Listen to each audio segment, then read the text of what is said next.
Hello there again, everybody. This is going to be Jund League number 54.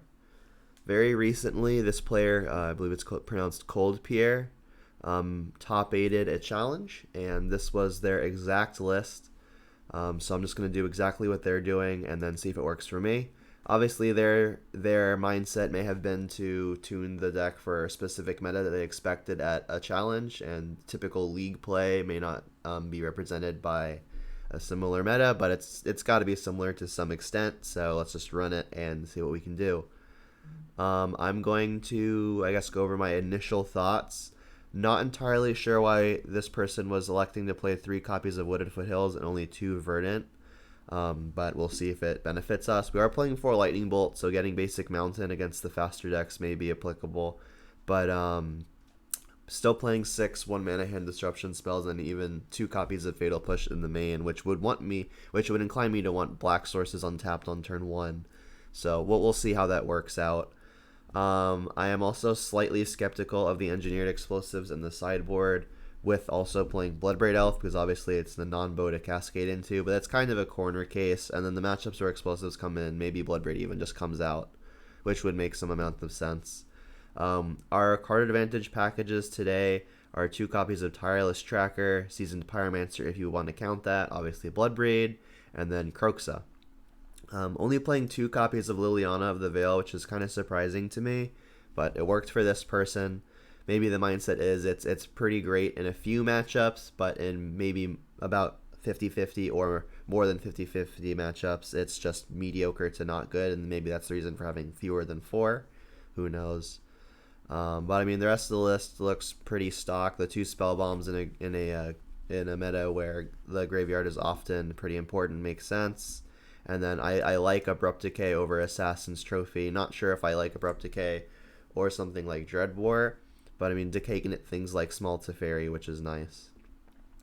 Alright, let's look at the current modern metagame, which is right here. We've got Uro in first, Uro in third, and Uro in fourth. Hammer Time in at second amongst all the Uro piles. And then we've got some various shadow decks, some combo decks, 2 Titan decks, and Amulet Titan and Ella Domri's toolbox. So lots of Titan here in the top 15. And then a few aggro-y decks, a few combo decks, and not a whole lot of mid-range. Spirits, I guess, kind of mid-range. Death and Taxes mid-range, but that's about it. Rakdos mid-range, obviously mid-range. Alright, so let us join a league and see what kind of damage we can do.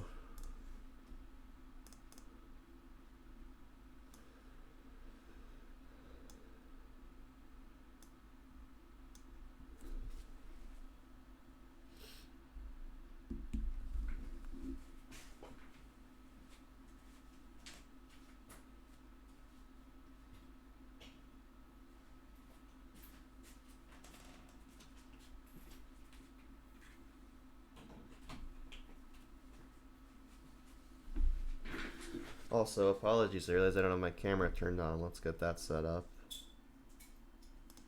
Aha, there we are.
We're already ahead, going first. Not bad. Alright, and our hand is perfectly acceptable. Turn 1 Inquisition, followed up by likely Tarmogoyf.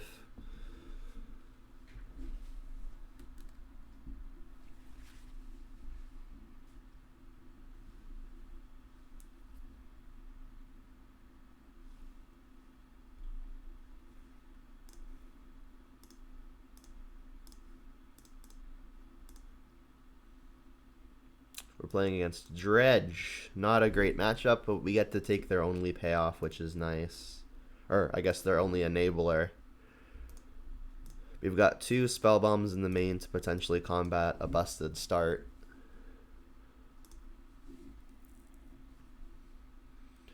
Alright, I think I'm just going to get my clock down, cast this Tarmogoyf. Is there any reason to get basic forest to conserve life? I would get Overgrown Tomb. We're not playing Scavenging Ooze, so we don't need a lot of green. We don't need a lot of black. We're probably not playing Liliana of the Veil, even if we cast it. Even if we found it. I guess the only reason to not get Forest would be we cannot escape a Croaks off of it. But I've got lots of clocks otherwise. I don't think I'm actually going to end up casting Croaks this turn because I don't want the opponent discarding potential enablers. So I think I'm just going to get the basic Forest and do this as painlessly as possible. As far as game 1s versus Dredge goes, this is pretty ideal. They multi 4 and we can take their one good card. Alright, I think I want to be able to cast Croaks the next turn. Sorry, cast Bloodbraids next turn. So I'm going to play a Forgotten Cave tapped, so that way I have my 4th land on tap next turn no matter what. And again, I really do not care to cast Croaks. So if they've drawn a Dredger, I don't want to give them a discard outlet. Although they already do have a Conflagrate, so that's kind of a discard outlet.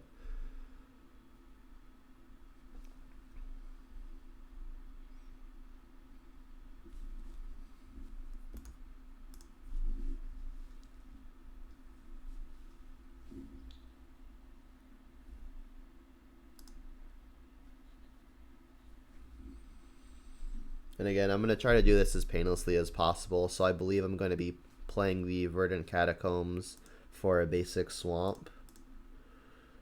No reason to need lots of green.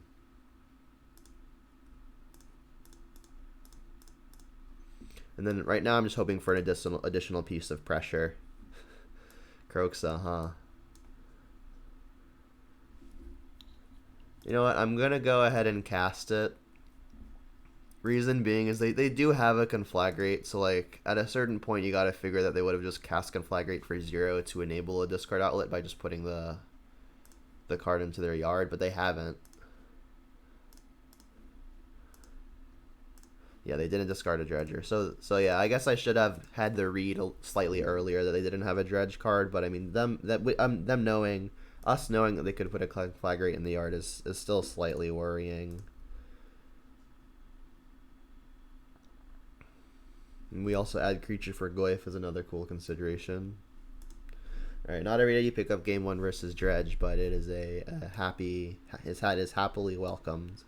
Alright, so Ashiok's going to be great. Let's bring in the other 2 copies of Spellbomb, obviously. Cards that are bad. Liliana of the Veil. Croxa.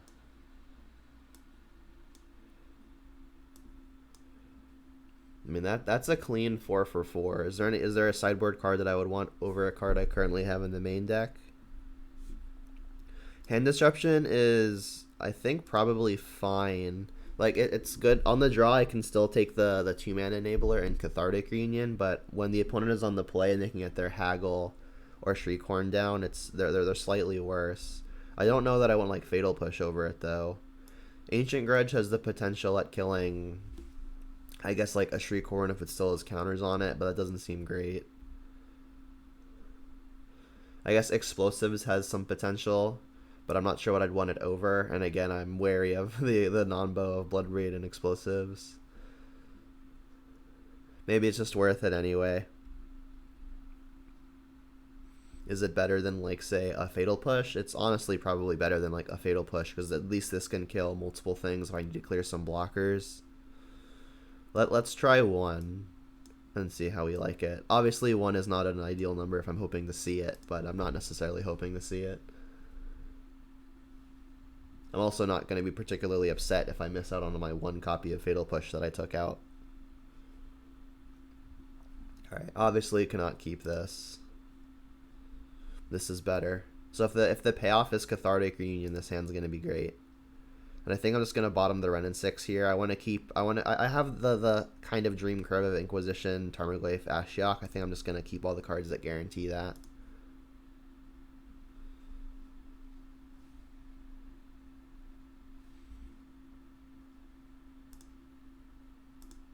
The opponent has mulligan to 5. Cool.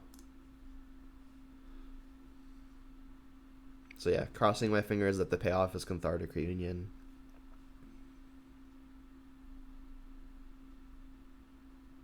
Neonate, okay. I haven't seen Neonate out of Dredge in a long while. They milled Stinkweed Imp again. Alright, well, I still think I should probably be casting Inquisition. It could definitely bite me. That, like, maybe I force them to discard a card with Dredge. I'm just gonna do this as painlessly as possible. Get Swamp. Ren and 6 isn't a particularly fortuitous draw, so like I won't be super upset if I find one. All right, and I am forced to take a Dredger. I'll take the one that's smaller, or Dredges fewer.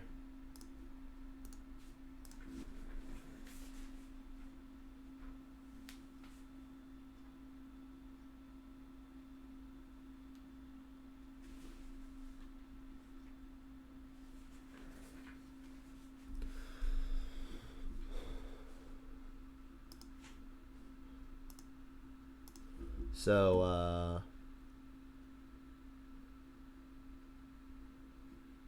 they dredged 4. Alright, well, I don't really have a better play other than Tarmogoyf, so let's cast a Tarmogoyf.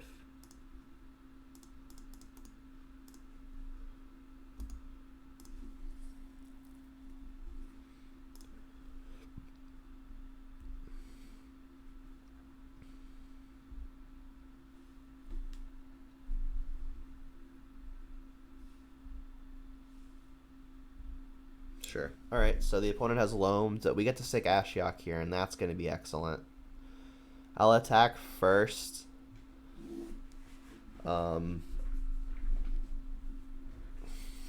Such that the opponent doesn't know that they should be blocking. I guess like they don't really have a reason to block quite yet anyway. And then I think I'll be fed shocking a Blood Crypt, as long as I don't draw like a Blackleaf Cliffs or something. Right. Pretty fortunate that they aren't finding things like Amalgam or a Creeping Shell to combo with their Silver Smoke Ghoul already in the yard. I could just get another basic Swamp here. I've got access to all of my colors, and this would do it more painlessly. So maybe I should just get my basics here. There isn't a red spell that I'm going to be particularly unhappy at. I can't cast, assuming I like draw it off of the top. So I think I am just going to get basic Swamp here. Again, I should have attacked first. I guess now is as good a time as any. Well, slightly worse than just having cast Ashiok. Or not having sacked the fetch yet. But yeah, let's get this Ashiok in. I could mill myself to keep the Tarmogoyfs kind of large, but I like milling the opponent here. Maybe I hit some of their important Dredge cards. There's a Creeping Chill.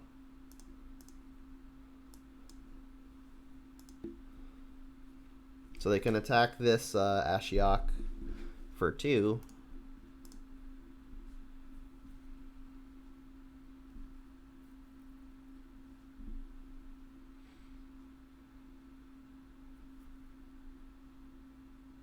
Alright, maybe I should have milled myself, huh?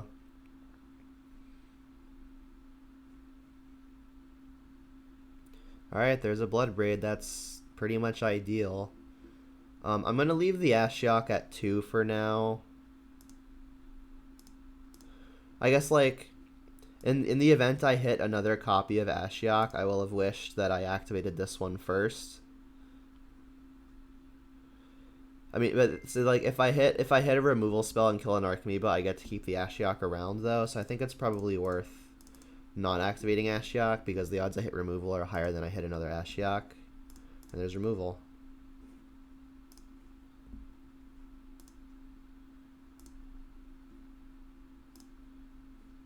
Alright, now they could also just flash back their Smiting Helix as a means of killing Ashiok.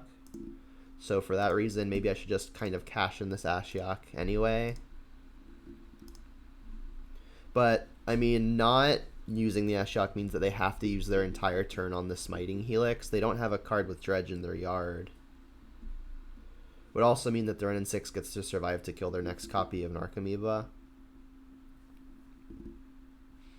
Yeah, I think what I want them to do is use their turn on the smiting helix. Like they'll obviously gain 3 life, but that's not super tragic, I don't think.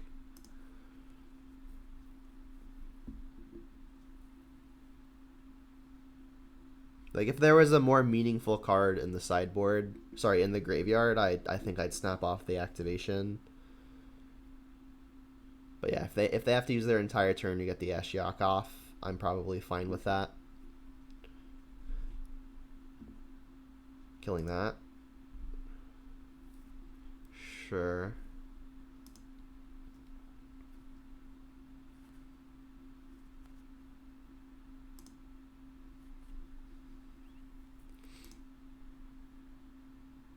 They attacked the Wren. That's interesting. Nice. I only have, funny enough, the 1 red source. Do I want to sacrifice the peatland and then go up with the Wren and 6? That's not wild. Alternatively, I could like fetch shock, get my next red source, cast a pyromancer, and then see what that finds me. I think that's probably my best line, because if I hit something like a Tarmogoyf, which I want to do, because I do want to pressure the opponent at some point. And then like I'll discard peatland, yeah, but if I want to keep the Wren and 6, I can just buy it back. Yeah, let's do that. So do I want more black or do I want second green for some reason? I think I'll get second green. So I'll get Stomping Ground as my second red. Alright, and then red, red, black.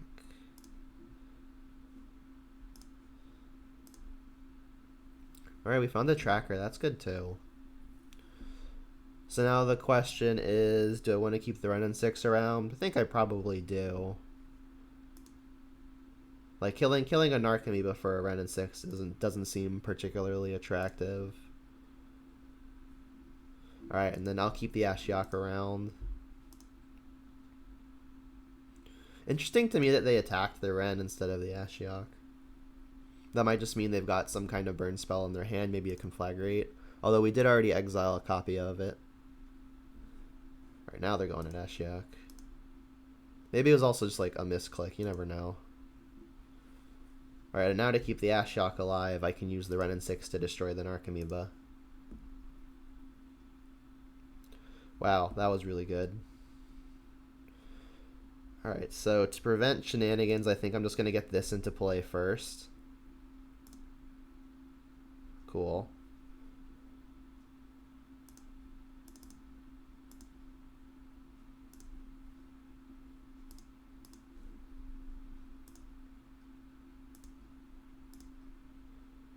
Alright, awesome.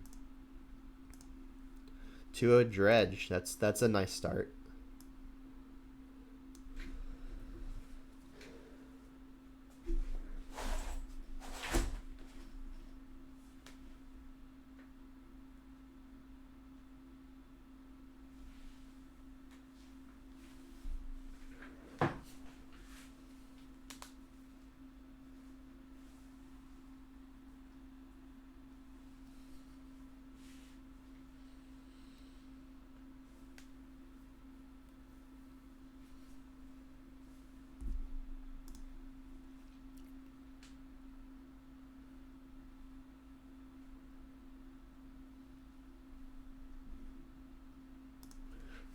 To go first again, not bad.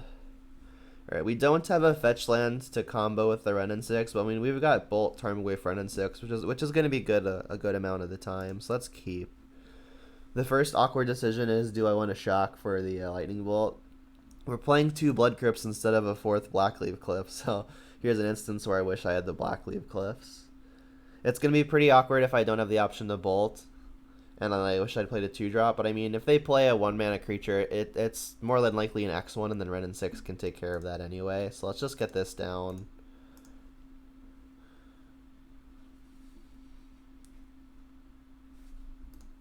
So I'll like potentially put myself behind in time, but seems like a fairly minor cost benefit analysis. All right. So generally against Flooded Strand, I want to get my card advantage engine down. I just don't have a way to actually make it card advantage, which is kind of funny. All in all, though, I think Renin 6 is going to be more powerful in the long run. Like, I don't think this Tarmogoyf is going to survive for the length of the game, so let's just get down this Renin 6. Start plussing, assuming it doesn't get countered.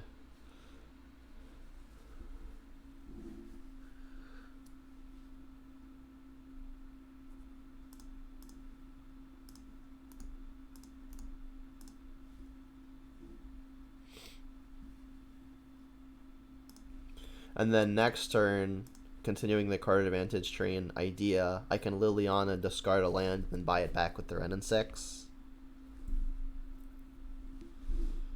Ooh, that's cool. Alright, well now I'll probably just Liliana minus. Like, they're playing Thing in the Ice, so it's really likely they're playing red and they can bolt Liliana, but that's not really a huge consideration. And Forgotten Cave, a nice draw, because that could be something that we combo with the Renin 6. So, do I want to get down Overgrown Tomb or the Blood Crypt here? I think I'm going to get down the Blood Crypt because next turn I may want to like bolt and cycle a Forgotten Cave on top of playing Tarmogoyf, which means I would want double red.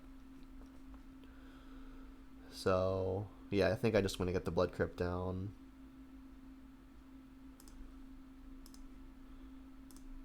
And then they didn't force the Ren, but maybe they didn't care enough about the Ren. Alright, cool. So this is going pretty well. Another thing I could have done was minus the Renin 6 and then finished it off with the Lightning Bolt.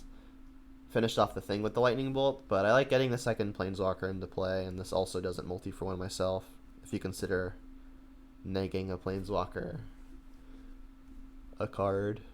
Alright, Tracker is interesting. I think I should just be plussing first. It's going to happen no matter what, and this means that the opponent discards with the least amount of information.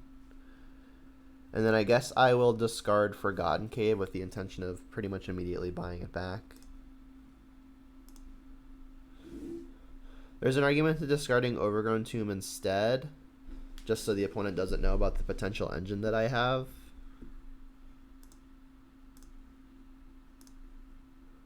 If this tracker resolves, I'm definitely going to be playing the Overgrown Tomb tapped.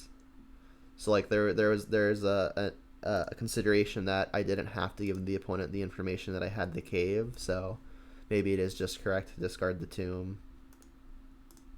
But this is going pretty well. We could obviously just get like Splinter Twin somehow.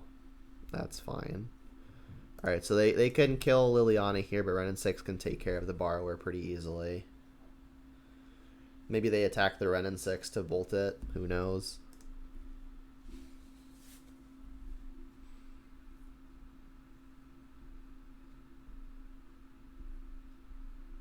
Sure. Kroxa. Kroxa's a pretty nice one. We have Basic Forest, which is awkward. Maybe at some point we get this Forgotten Cave down, but we're kind of far away from escaping it, so... I could just Lightning Bolt this Brazen Borrower to keep the Renin 6 and up it to 7, which means that maybe we can threaten an ultimate with some number of Lightning Bolts being good. I like threatening that axis as well, so I think what the plan is going to be is cast a Tarmogoyf, cast a Kroxa, uptick a Renin 6. I can't cycle Forgotten Cave. I would have to draw a land to be able to Kroxa and Goyf and buy back a cave. So how do I want to do this? Is it just too what's the word? Too hopeful to want to ultimate this Renin 6? It's not going to be particularly potent. And like the minus is also just very good, and I still have a Renin 6 at 5, which is very good. Yeah, I think I'm just gonna be minusing on this Brazen Borrower. Like they have other Brazen Borrowers, more bolts. Snapcaster can be something that interacts with me. So yeah, I think this Renin 6 is just gonna be used to minus, and I'll do it now before they potentially like petty theft me. But I guess they would have done it already. Now let's just do this now, so there's no funny business. Alright, and then I want to Kroxa first so that the opponent discards without the information that I'm casting a Tarmogoyf.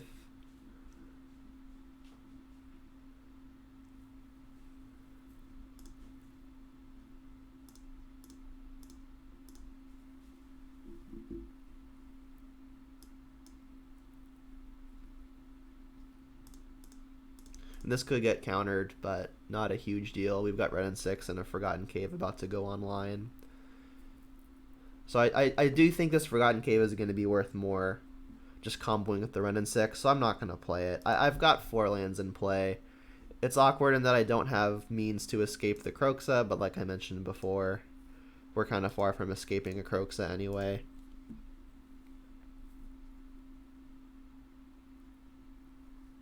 Inquisition, not bad.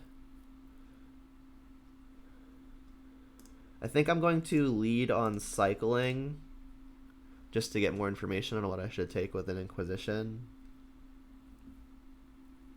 Alright, now we'll Inquisition. If they flash in like another Brazen Borrower, I probably want to minus it with the Ren and 6, so I think I'm going to Inquisition to evoke something before activating Ren. Like, I'll buy back Forgotten Cave if I don't want to ping something. But if they like flash in a Snapcaster here, maybe I minus, for example. They got Ral and a Cryptic Command. Interesting.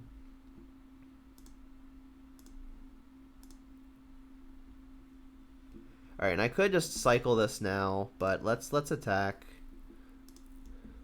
I could potentially lose. Like, if the opponent like bounces Tarmogoyf here and then plays Ral onto an empty board, I could be in trouble.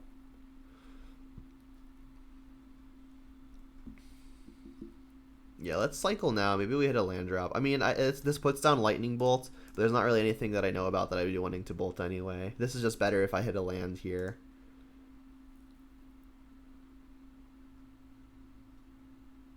So yeah, it looks like, given the opponent had the Cryptic Command, this Ren wasn't ultimating anyway. So I feel good about my play earlier of killing the Brazen Borrower with the minus.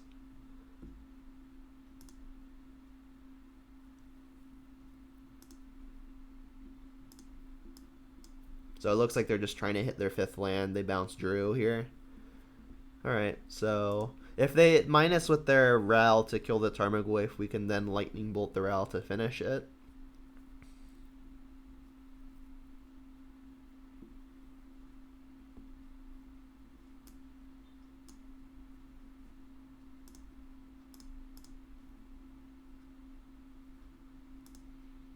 Wow. Did they not have enough spells to kill it? 1, 2, 3, 4. No, literally just 4. Alright, well, we can attack and bolt it. And they ditched a Steam Vent, so their other card can be literally anything. Can we add a type in any way, so that way just an attack kills the Ral? I don't think that we can. We can, however, just attack the Ral, play Ren and 6, and ping it off. You know, I'll attack first. That seems pretty natural. They're also at 10, but I don't want this Ral to live forever. Like, I'm one short of just killing the opponent by just bolting and Ren and 6ing them. This could get forced, or it doesn't. And I'll keep the bolt in hand. It's pretty likely that burn at the opponent's face is a way that we win this game. But yeah, we're presenting lethal on board. They'd have to do some ridiculous combo that I haven't seen to stabilize, I think.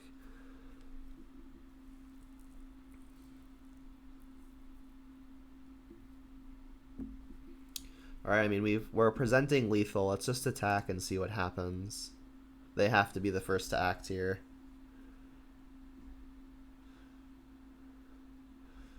This could potentially represent a Mystic Sanctuary to buy back a Cryptic. So, I mean, if they've got, like, a Cryptic here, they could potentially know that they're drawing a Cryptic, which is fine. But that's us treading water. They're going to need to get out from under this at some point.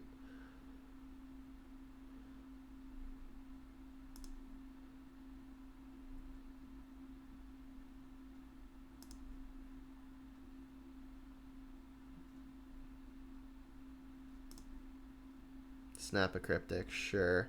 Alright, so Ren and 6 might just go after the Snapcaster.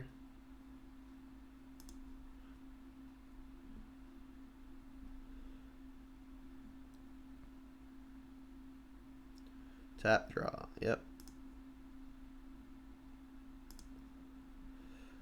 I am one off of Kroxa-ing, so maybe what I'm doing here is playing Tracker, playing Stomping Ground tapped, holding up a Lightning Bolt. I could just shock the Stomping Ground to show that I can sacrifice the clue, and that's probably worth it.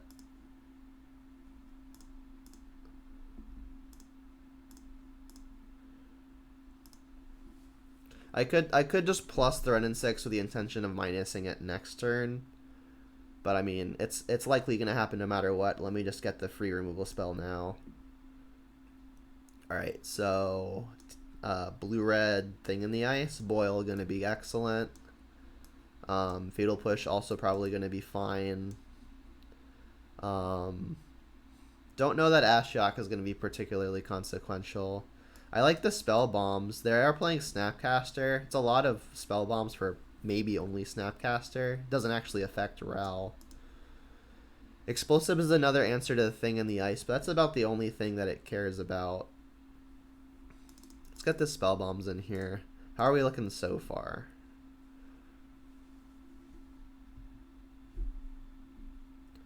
I do think I like Liliana here. The opponent pretty often has just the Thing in the Ice, but we're on the draw where it's worse. Like, the opponent could very easily like flash in a Snapcaster in response to an Edict and make it really bad. I think I'm going to trim on bolts, given we're bringing in pushes, and pushes are better versus Thing, and like they kill basically everything we're worried about anyway. Bolts can go after the Planeswalkers, which makes me want to keep some number of them. And they're playing an Izzet deck, which can't deal with Glyph very easily, so we're keeping those. Maybe 4 spell bombs is a lot. Let's just take out 1. We need 4 more cuts. Boil seems really excellent here. I don't want to take out any of those. Let's shave a Bloodbraid. It's probably one of the better cards, but I don't want to have my hand full of 4 drops. 3 more cuts here. Let's cut a... Actually, they have a good number of walkers. Pulse is probably fine. Maybe Decay isn't at its greatest. Like, it doesn't kill Ral and stuff. I'll keep 1. I need 2 more cuts here. Maybe it's a land. No, I've got a lot of 4 drops.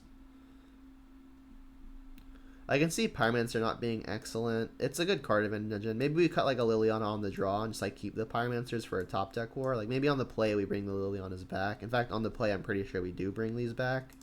Cutting them feels weird because they're traditionally pretty fine versus blue-red, but I mean they've got various burn spells to take down the Liliana, so maybe it's just not worth it. Give it a go.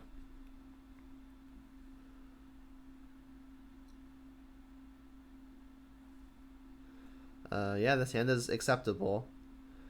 I think I'm going to be getting basic Swamp here as means of playing around Blood Moon. It means we can't necessarily get this Pyromancer cast very easily. Drawing basic Swamp changes the equation a little bit. Yeah, I'll just play the Swamp, play the Inquisition. Like, obviously, if they have the Blood Moon here, we could just take it, but they could always draw 1. Sure.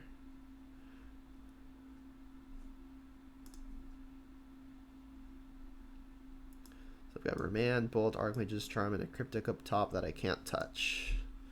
Not particularly worried about Bolt. Charm is annoying, and so is Remand. I think I'm just going to take the Remand. If I find a good 2-mana play, Remand is the only one that can meaningfully interact with it right now, so I'll take the Remand. Charm is probably going to be worse for me long run, so maybe trying to draw a good 2-mana play here is a little hopeful. There's a thing. Alright, that was the new card. Alright, that was a good draw, because now we get to take the Archmage's Charm, and we get to Fatal Push this Thing in the Ice. Let's Inquisition first. Like, I would generally save the Inquisitions to pair with something to make sure it resolves, but like we already know the Inquisition's going to take something good, so I don't really see a point in waiting when my other play is kill Fatal Push. Kill Thing with Fatal Push. Alright, so this is the only other thing that gets black. I think I'm going to do this now. I don't want them drawing like a Remand or a Mana Leak or something ridiculous. So, okay, definitely getting a black source, so it's just, is it going to be red or green? I've got 2 green already, let's make it a Blood Crypt.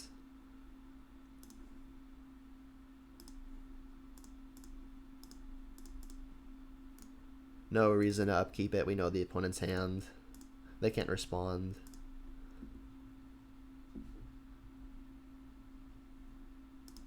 Alright, Inquisition can take Lightning Bolt. Not particularly impressive. That one I think I will hold for a potential later turn. I could just, like, cast a Seasoned Pyromancer here, but I think this Forest is going to be valuable for potential Blood Moons. So I think what I'm going to do here is I'm just going to go ahead and cast this Kroxa.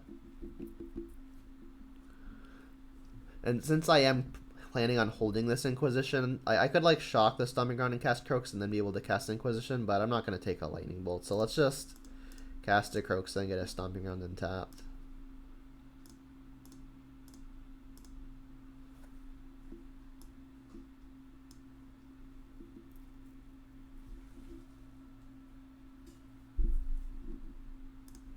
Alright, there goes the Bolt anyway. I mean, I guess there's argument to Inquisitioning such that the opponent can't discard their Lightning Bolt. They have to discard either Cryptic or the other thing. Alright, Bolt's not great. If I cast the Seasoned Pyromancer, they're pretty likely to just counter it. Do I want to force the issue? I think I do, because I'm going to want to escape Kroxa at some point. And if it resolves, I'm going to wish I had cast this Inquisition first. Like, it might not hit anything, but I get to cast the Pyromancer anyway.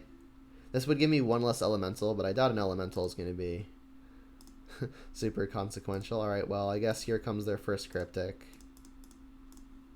I mean, I could just not cast this, but they're always going to have access to Cryptic. Counter draw, yep.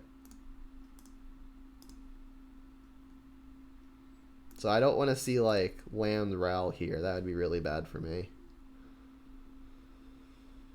Push, not great. Our hand does nothing as it is. Gotta pass it back. Alright, I think I am officially behind.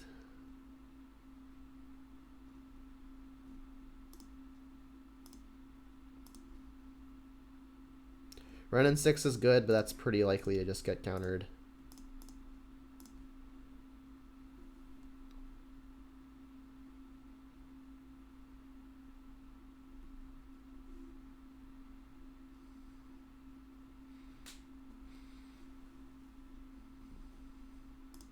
Alright, so we know nothing.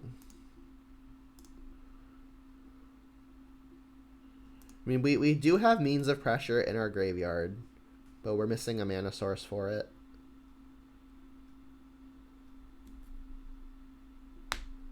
Uh-oh.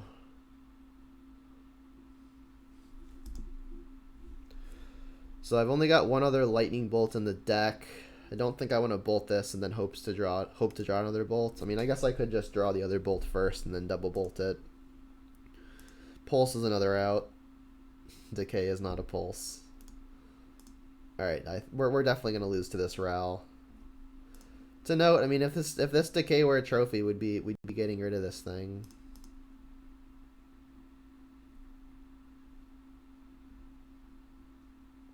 They didn't take a Cryptic? That can't be good.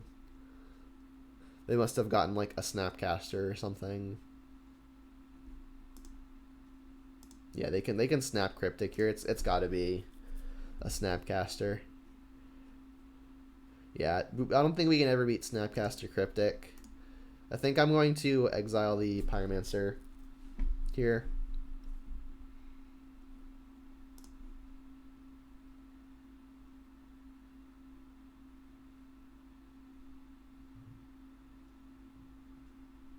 Yeah, this Forest just really bit me. Not being able to escape a Kroxa earlier. Yep, so they're taking a Cryptic, which they can get immediately with the Ral.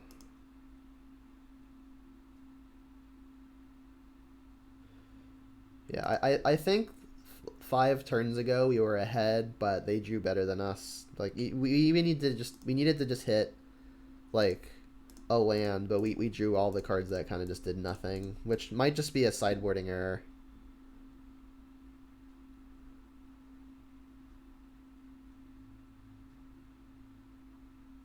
Yeah, all these cards do pretty much nothing.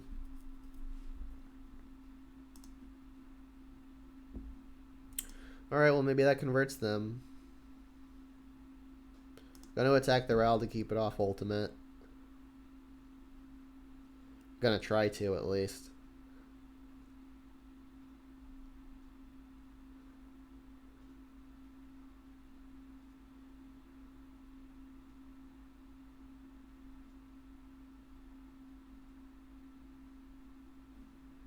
Tap draw, okay.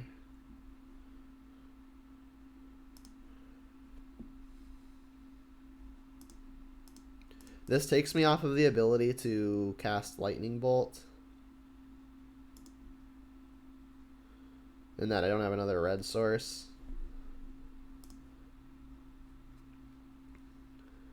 Like I may need to bolt this to keep it off ultimate. Not great. Yeah, I think I'm going to save the Thoughtseize for next turn to maybe pair with a Kroxa. I mean, this ultimate is going to kill me very easily.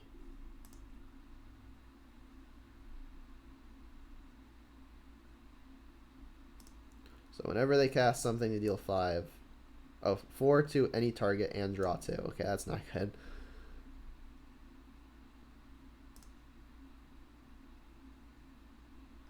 So if they somehow draw only lands, there's a chance. But there's like no chance they have only lands. So we know they've got Cryptic on top, but they don't yet have it in hand.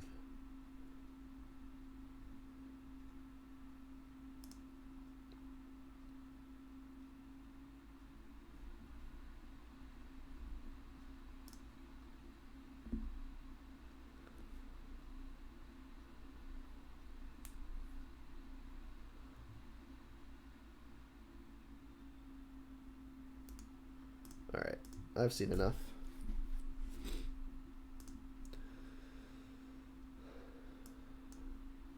Alright, we're on the play. I mentioned wanting to bring back in Liliana's.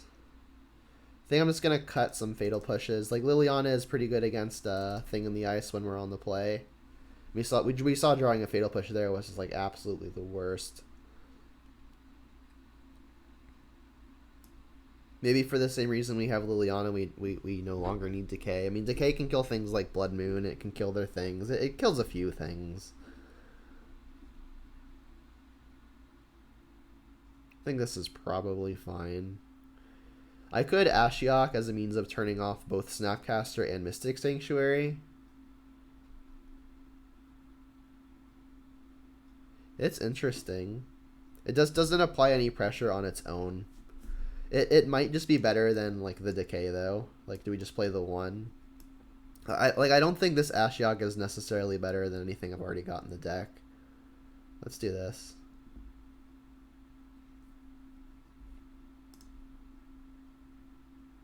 Yeah, we've got a keeper. If we can hit our land drops, this is going to be a very powerful progression. Like, I think the nut draw here is probably Renin 6. And if that's what we're hoping to, maybe we prioritize taking like a Spell Snare or a Force of Negation. The opponent mulligan to 5. Wow. Obviously, that puts us at the advantage. Tails End and Snapcaster. So it counters triggered abilities, activated abilities, or legendary spells. I mean, the Snapcaster is annoying, but it's not going to be good for a long while, and I want to be able to hit my land drops, especially if they're fetches. I'm just going to take the Tails End, which is it feels funky, but I think the Tails End has the potential to stunt my growth the most. Wow. Wow. Talk about the nut called shot. All right, so I think I'm just going to get Forest here to conserve life. Again, that makes it awkward escaping Kroxa, but now that we hopefully have this Renin 6 going, land drops shouldn't be a huge issue. So we're just going to hope that the 1 card they have isn't Spell Snare.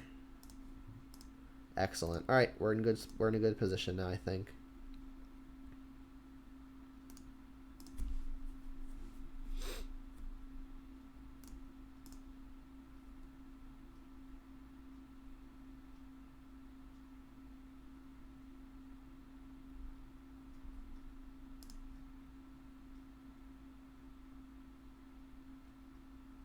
Annoying. So that could turn off future Renin 6 activations. I think what I'm gonna do is play the Wood of Hills anyway and try to buy it back to force the issue. Because I want this to go away so that the Termaglyph eventually has a chance at becoming large.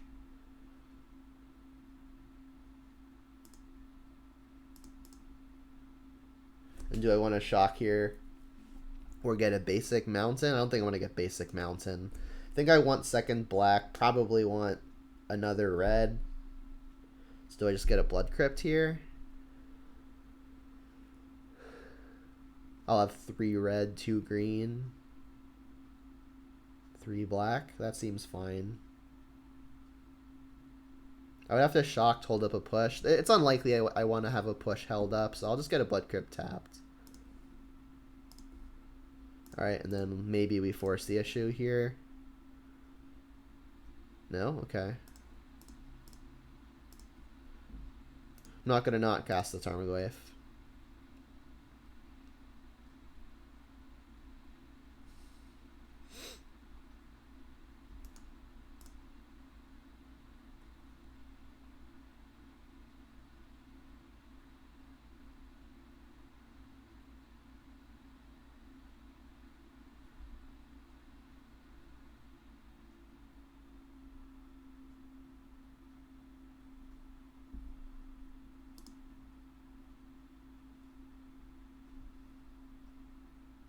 So I'm going to do everything I can to tap the opponent out here for this boil, but if they're just going to do it themselves, then sure. Sinkhole, okay. I mean, I'm just going to boil them and set them back down to the Stone Age. Is there any reason to fetch? I think I'm not going to fetch specifically because of this relic. It's not long for this world anyway. I mean, I could fetch now just for an additional points worth of attacking, but I think I'm gonna value just having the Wooded Foothills available. So let's just boil right now. Like, boiling is also gonna add land to the yard anyway. If their last card is Force of Negation to pair with the Snapcaster, that puts me in a fine position too. Excellent.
This hand is not excellent, but it's got a curve. This hand's gonna be excellent versus a few matchups, and it's gonna be pretty poor versus others.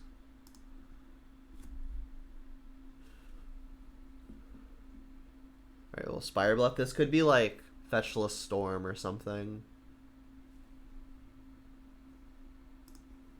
I'll play a Bloodstained Mire first in case I want to Fatal Push early and I want to like get a basic Swamp for whatever reason.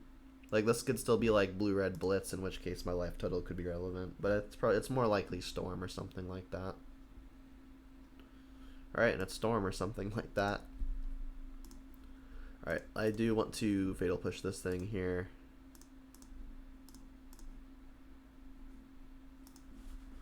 I need a threat. Like, a Glyph would be pretty ideal. I think I'm going to cast Kroxa here. Like, Inquisition's going to be good next turn as well. And, like, Decay can't be countered if they, like, try to protect a Reducer. So I like doing the more mana-intensive thing now. I also like just getting it in the yard so I can escape it as early as turn 4. So Casting Inquisition and the fetch land puts 4 cards in the yard. I'm gonna need one more. But I mean, for now, I guess I'm just casting a Kroxa.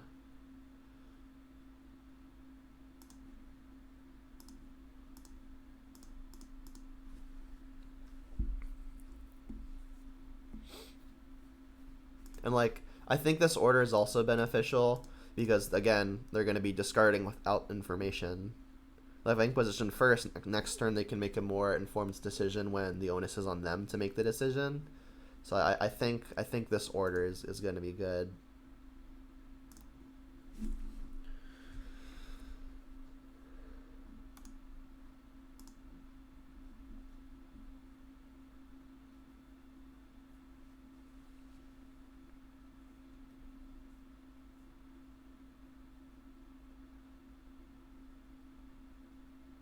So they could very easily have a remand here, but Decay is going to say no to that.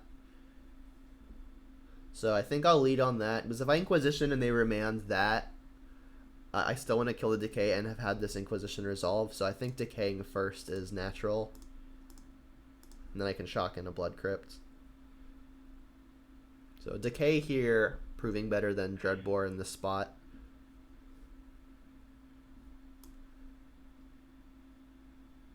Pretty interesting. If they remand this, I don't think they actually get the loot off of it because it's not countered. That's kind of funny. I don't know if that's what the opponent is considering.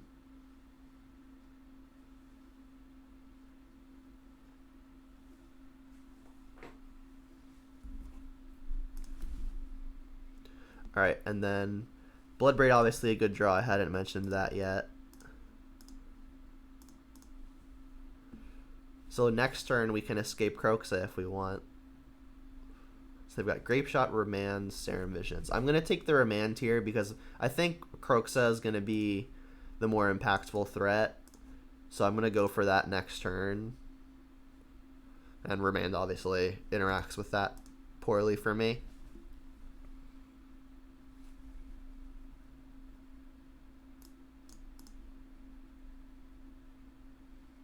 Then in terms of land, I've already got double black, double red. I'm not going to get green, obviously, because of Kroxa. Just the question is, do I want to get basic mountain for any reason? Which could just be conserve life. Yeah, I mean, if this Kroxa resolves, I think I'm so far ahead that the way I do lose is getting mised out by like a flurry of spells into a natural Grape Shot. So I think getting basic mountain here is probably advantageous. Okay. So yeah, let's just get the mountain here. It seems this deck list cares more about red than black, so I don't mind just getting the red here as opposed to the black. Alright, so I'm just gonna hope this sticks. Like if they don't have a third copy of Remand here, actually I guess they only had the one copy. So if they haven't drawn Remand here, I'm gonna feel really good. And if worst case scenario they have found the Remand, I still have a Bloodbraid as a decent follow up. But that would give the opponent a lot of time to catch up. Uh-oh. Damn. Alright. Lucky, lucky.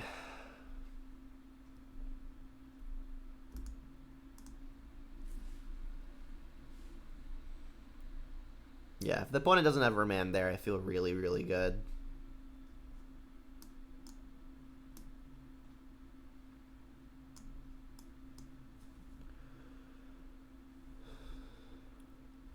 Alright, now they're in potential gifts ungiven territory, which is a problem.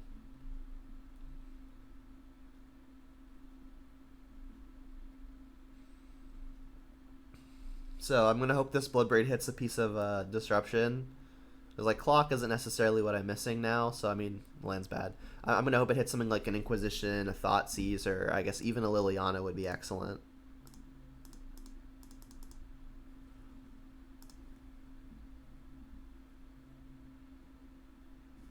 Tracker, not bad. It's more pressure, which is the piece I said that I wasn't really missing.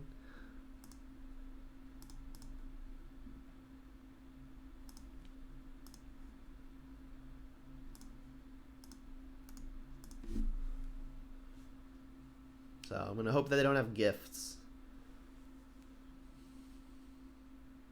It's not far-fetched though. Uh-oh.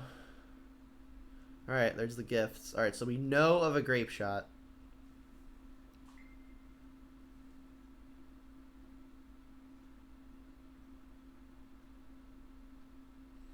And we've got 6. If you count the Rage Reaving, we've got 10 points of attacking power, so a bolt is 1 short of killing the opponent. Alright, so I think I'm going to bin the Past in Flames, which may seem counterintuitive. So, like, if I bin the Past in Flames and I bin a ritual, they'll have access to 5 mana, which means that even if they draw a land, they go up to 6 mana, and then Past in Flames isn't enough to get going. I mean, alternatively, I could just bin Ritual. Because, like, their bottleneck to comboing does appear to be mana at this given point, especially considering they have no reducer. So I'm definitely going to bin a Ritual. And Pyretic is the worst one, so I'm going to bin Desperate. Yeah, I mean, I think binning Past in Flames just puts them the farthest off from actually going down that route.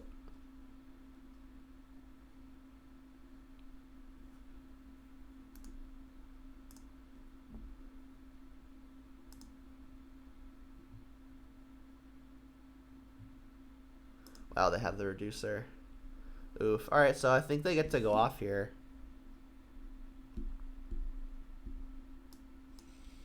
Wow, they kind of just drew the nuts, unfortunately. Like, we had a pretty good progression. Like, we had the hand disruption early. We killed their reducer. We had the Croxa going, but like that one remand, I think, was what enabled all of this.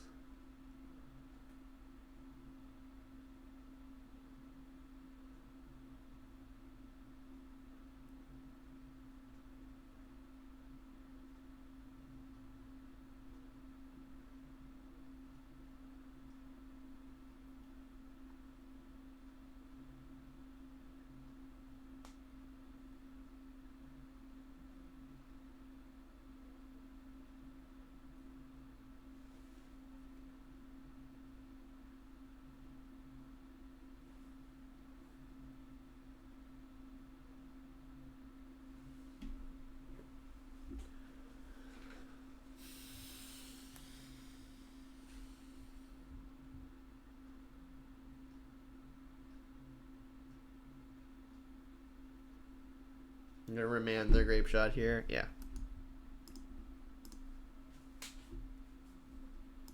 Storm. Alright, so Ashiok is gonna be good. They don't have any fetches, but it does turn off their graveyard, and it also turns off things like the 4-mana instant. Alright, so they don't actually have a whole lot of islands. They're fetchless, but they do have lots of the duels that don't count as islands. Want the spell bombs for sure. I think I want the explosives. It's an out to the Empty the Warrens plan, and it does just kill a reducer if I want it to. I think Pyromancers are going to be pretty weak. Tracker also going to be pretty slow. I have to be careful not to take out a lot of my threats, though, so maybe I should just be keeping the trackers. Push is pretty great at killing reducers, but I'm keeping all the bolts for sure, and that's 6 ways to do it on top of things like Liliana and Abrupt Decay. So I almost want to take out an answer. Ren in 6 does seem pretty weak. I'm not going to be tapping out a lot for Bloodbraids. Let's this would have me needing 1 cut. Yeah, I don't think I want more Fatal Pushes. Like, I almost want to, like, take out a Bolt or a Push. I can't really take out the Hand Disruption. Those are too good. Is it crazy to take out another Bloodbraid? It's so expensive that I think I just want all the lower to the ground interactive stuff. Yeah, let's run it.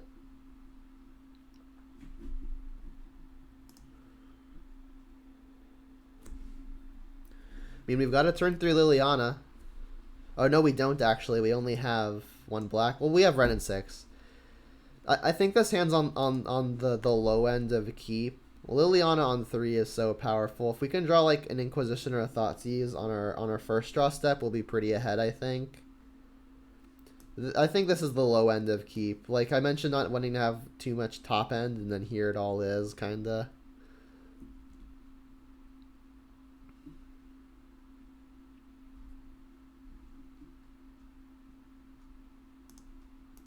And this will likely get Blood Crypt.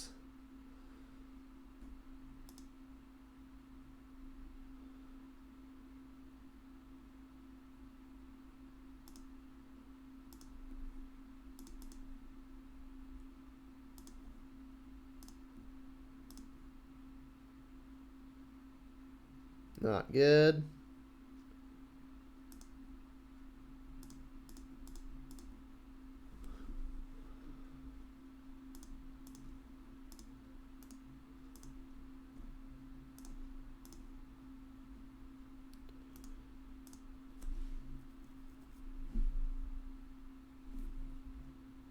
I mean, my hope is that they just play a Reducer here. That would be the best case for the Liliana. Like, next turn's play is Liliana almost for sure. And I'll play the Blackleaf Cliffs, which means I can't buy anything back like a fetch land, but I can plus Liliana and then buy back a land that way.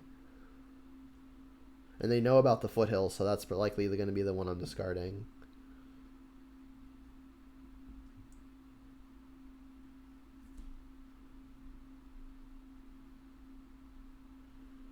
Play that Reducer. Don't hold up Remand.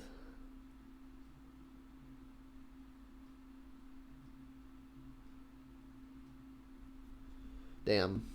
Spellbomb is nice. I think I'm just jamming Liliana here. It's hard not to. Do they somehow not have Remand? Nope. Never lucky.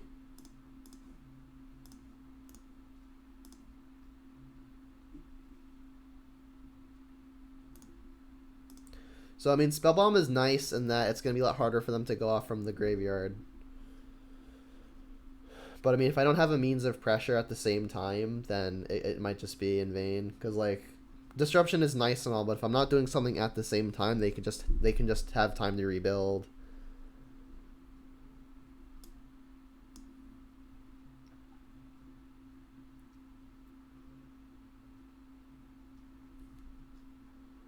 Just wishing for things like Inquisition and Thoughtseize here, basically. Not good. Alright, I'm going to try for the Liliana again. And then go for the Spellbomb afterwards. Alright, cool. So let's plus now. So they discard without info.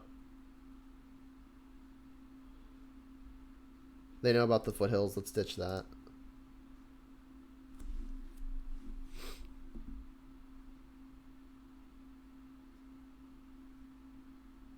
They're going to know about another land shortly, too. I don't think I want to fetch now to play a spell. Well, I guess I could get Basic Mountain. They discarded a Pieces of the Puzzle. Wow.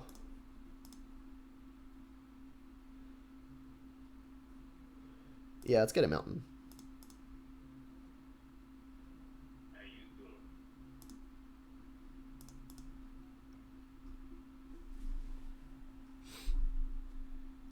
All right, we've got a decent setup. We're lacking pressure, but we've got it in hand. Definitely would still really like the cheaper interaction, like Inquisition, Thoughtseize. Like even a Bolter Push I think would be good to kill a potential Reducer.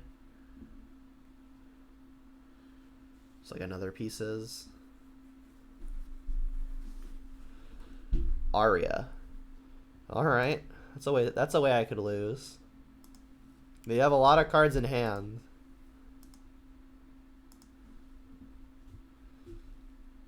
Croxa. Alright, well I cannot escape that quite yet. I think I'm just going to get this Bloodbraid down. It has the highest potential of just like hitting an Inquisition or a Thoughtseize. I just really don't want to hit like a Fatal Push right now. That would be the absolute worst case. Alright, so I think I'm plussing first. So again, the opponent is doing all of this without information. I think I'm going to want second green before third black and fourth red, so I'll ditch a Blood Crypt. I guess I'll ditch Stomping Ground because I'm going to buy it back immediately. Gives the opponent the least info. And then I'll shotgun this Stomping Ground now, so that way I can hold up the black on the Nile Spell Bomb.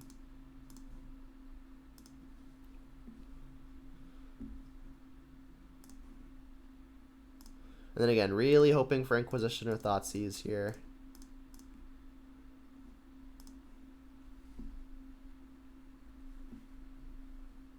You ready for the explosives? Cast Ashiok, yes. So Arya can go after Planeswalkers. Let's minus this now, see if we can hit anything cool.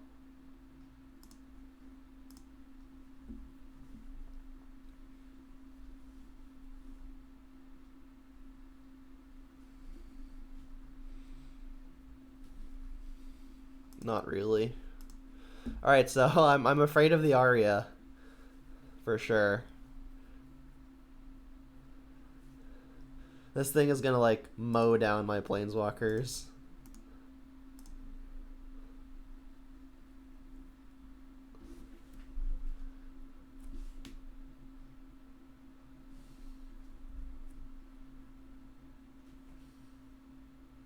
I think this is probably our most favorable matchup out of what we played so far, but funny enough, I think we're about to lose it.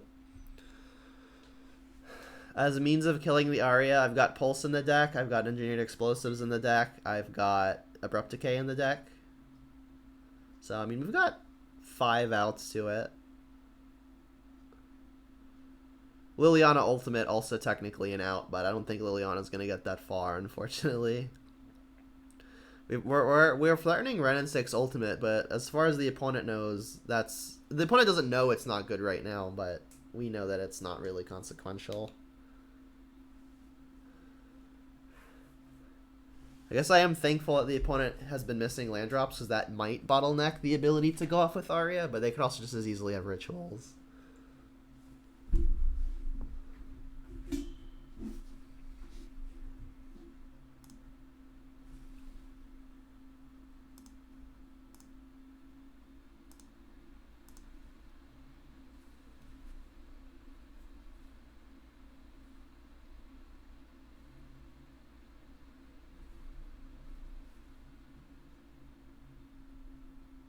Top, bottom.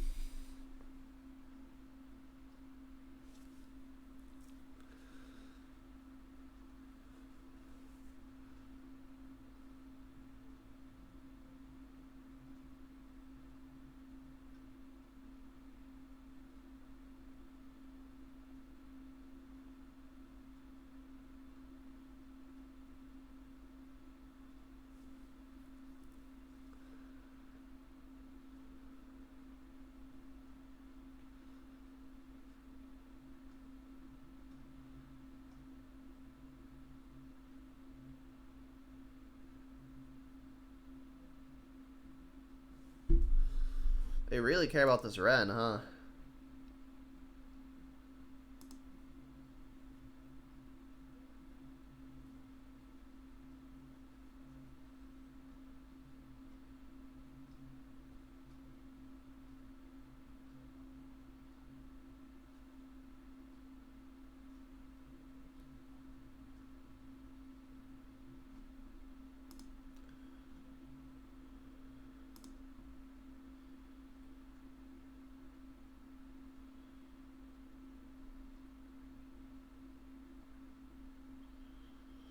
I mean, these aren't hitting me, I guess.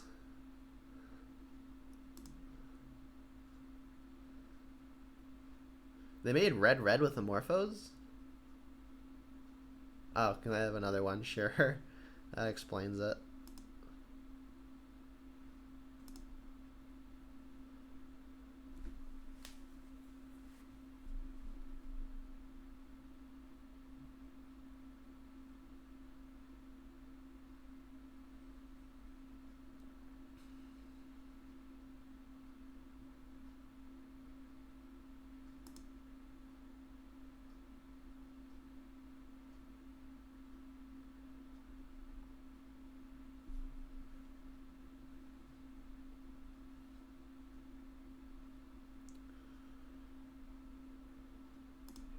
now they're going at me.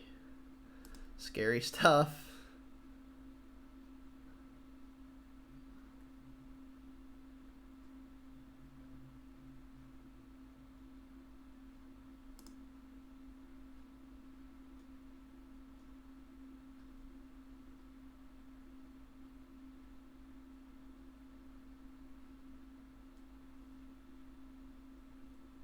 Guess like what, one more spell kills me? I guess they would have done it before the grape shot if they had it.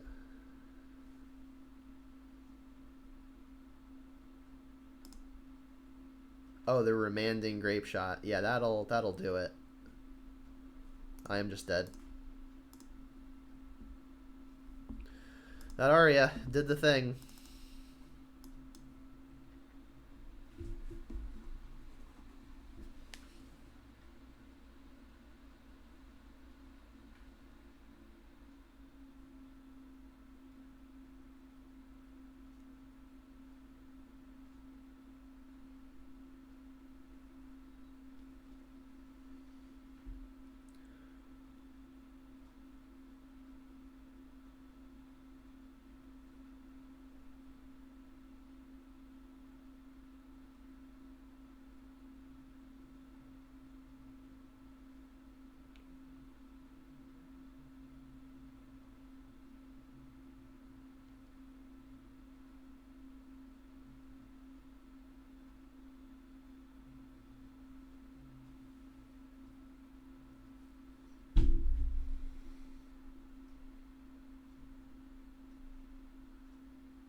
Yeah, acceptable hand.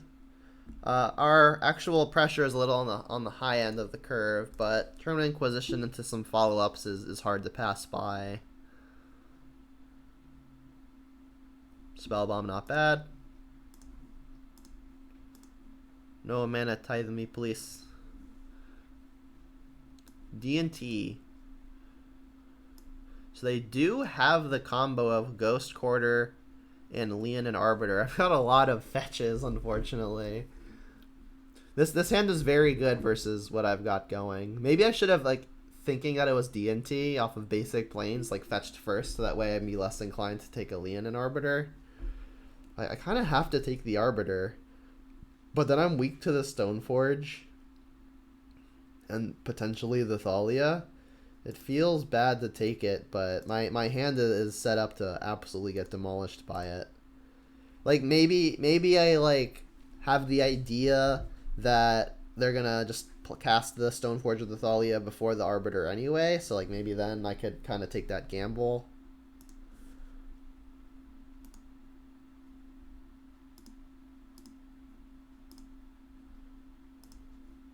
Another land, not great. So I think I'm going to get Stomping Ground here. If I want to fetch a basic, it's most likely Basic Mountain. I've already got a Blood Crypt. So I think I'm going to fetch Shock a Stomping Ground. And then use that to cast my Spellbomb with my 2 lands.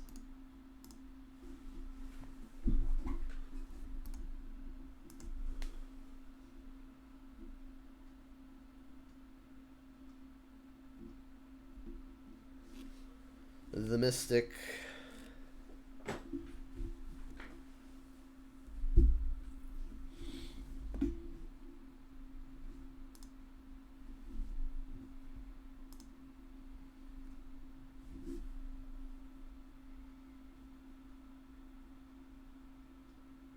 Alright, for purposes of saving time, I'm just going to scoop it up here. I absolutely cannot beat this. I put myself at far below 1% to win. My hand was just not set up well to deal with what the opponent was doing. Alright, let's bring in some explosives. We'll bring in more copies of Fatal Push. And does the opponent have a good number of artifacts for this Ancient Grudge? Not really, right? Like, there's Aether Vial, which could be a good hit, but I'm not certain that there's going to be a whole lot else. Let's see how much I want to take out. Let's take out Thoughtseizes. Let's take out... I guess those are like the only things I really want to take out.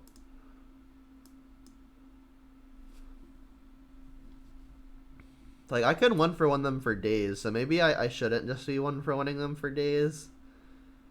Inquisition and Thoughtseizes are pretty weak draws, so I think I would rather the pushes and bolts over the Inquisitions.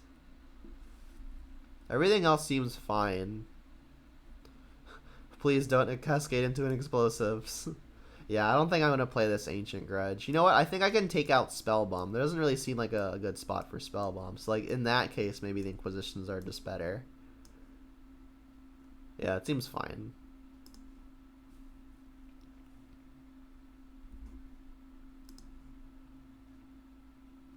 Yeah, sounds great. Renin 6 seems like it's really powerful versus the opponent.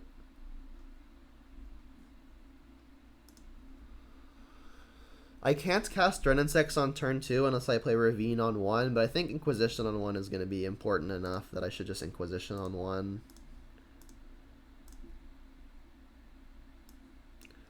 So, double Skyclave for the Renin 6. They've got Vial, Arbiter, Path. I'm just going to take this Vial here. Gives the opponent the most mana advantage.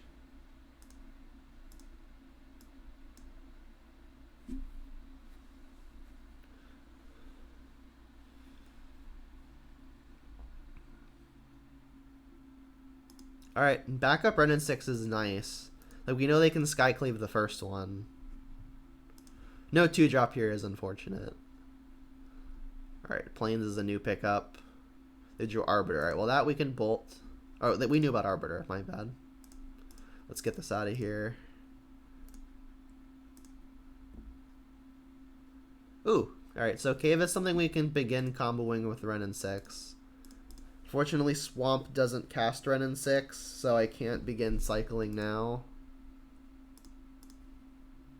Like, they could just Skyclave it now.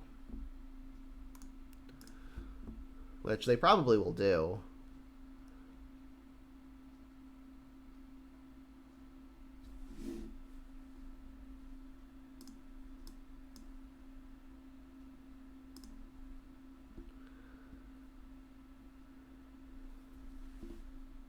Ooh, that was really excellent.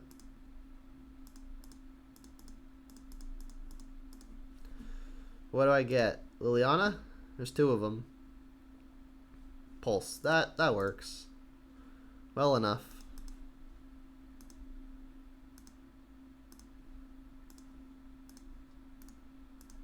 Pretty good, pretty good. Alright, so next turn I think I'm going to cycle before playing Renin 6. There's a chance I draw something I want to play more.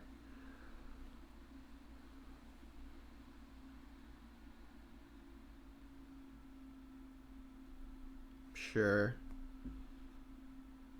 Annoying. Renin 6 can take care of that real easily, though. Alright, is there anything I would want to hit more? I can't hit Liliana because it would get taxed. But, I mean, I'm going to cycle this immediately and buy it back immediately anyway. So, like, we might as well just get this done. Sure. I mean, it's a land we could play. So, red, green, another... Kill the thing, play the land, jam. Alright, this is going well. Like, they can Skyclave the Renin 6 again if they really wanted. But then Skyclave trades with either of our creatures and would give us another 2/2 to replace it.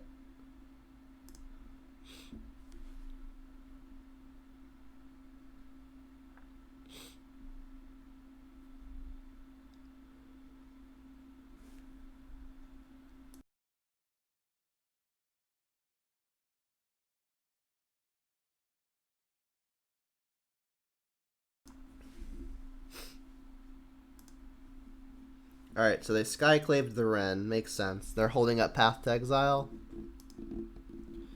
I I could activate the Ravine and jam with that, but I think I want to start recurring this Forgotten Cave, and in the chance I draw removal, I think I want to do it first.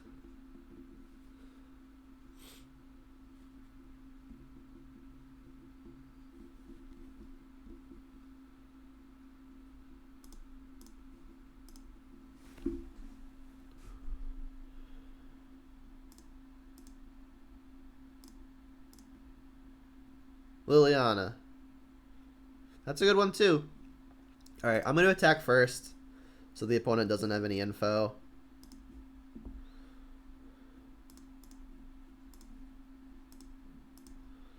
Alright, so we need to fetch red with the mire. So I'll probably get forest if they path me.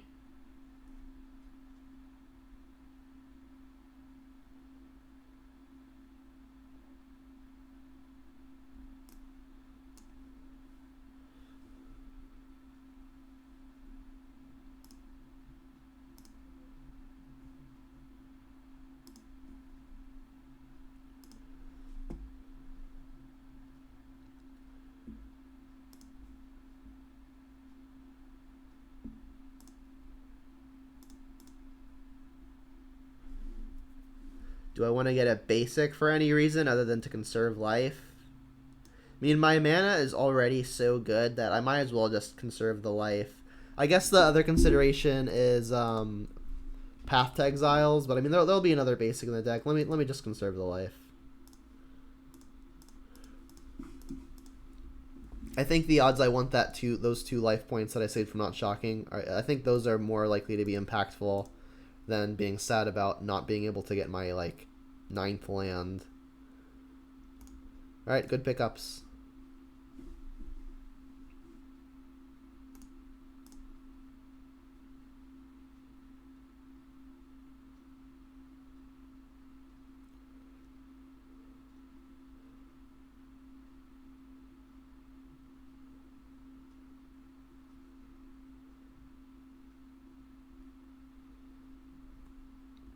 Right, Vial at 2. Is there anything to be worried about at 2? Liliana's good. I think I'm just going to cast this Kroxa, cast this Liliana. I can do everything, so let's just do everything. Alright, I want to lead on the Kroxa. Because, again, I want the opponent to make their decisions with the least amount of information. Cool. Alright, so still mono white DNT. Did we see any more artifacts that we care about for this Ancient Grudge? Kinda didn't. It's really only Vial. I mean, Vial is really, really good. This kills 2 of them.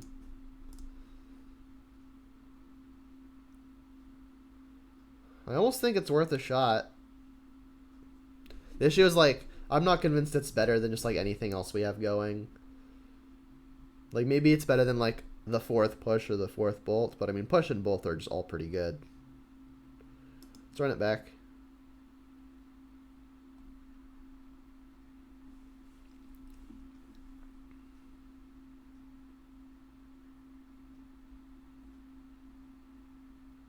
Keeper. Sounds great.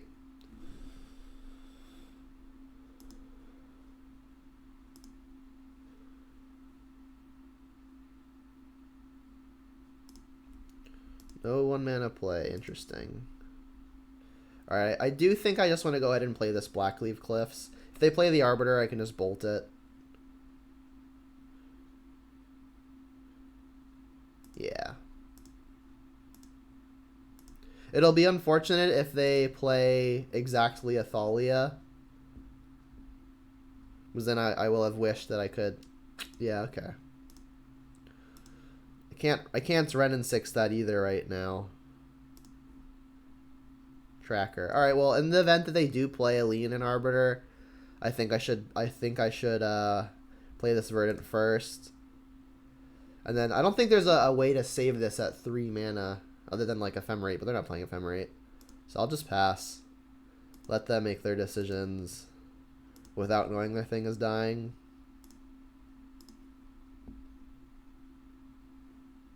All right. I will go ahead and bolt this. I mean, it kind of bites me if they have a second Thali, but if they have second Thali, I'm happy because then I can just Ren and 6 that copy. So let's get first green, more red, so Stomping Ground.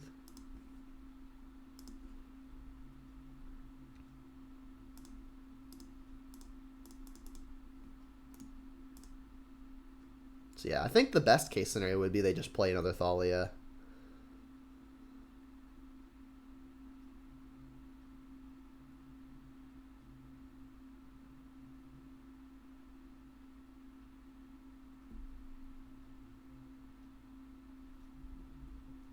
Sure. I think I'm gonna get red. Red's pretty important.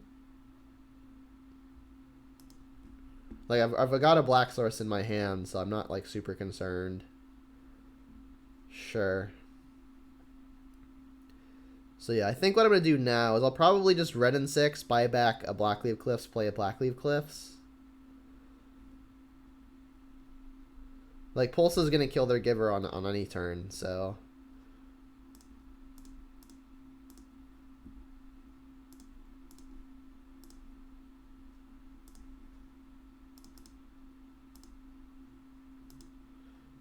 Yeah, their field play is strange, but maybe they just don't have anything better to do.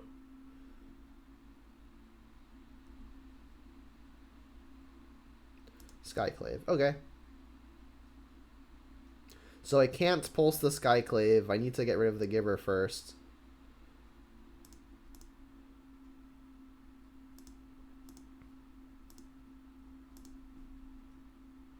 Ravine. So I guess the question now is, do I want to kill the Giver now? Or do I want to get my own source of pressure down? I think I want to get my own source of pressure down. It bites me if the opponent is playing something like a Restoration Angel, and then like when I try to kill the Giver, they flicker it. That could be potentially bruising.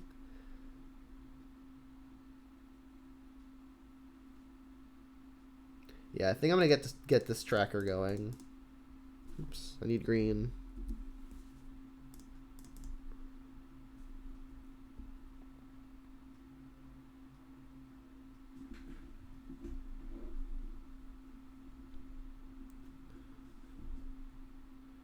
Yeah, it's not entirely unlikely that they've got the Restoration Angels. Remember, their turn 3 play was like activate a Field of Ruin, play a Giver. I mean, DNT not having anything good to do on turn 3 is kind of obscure.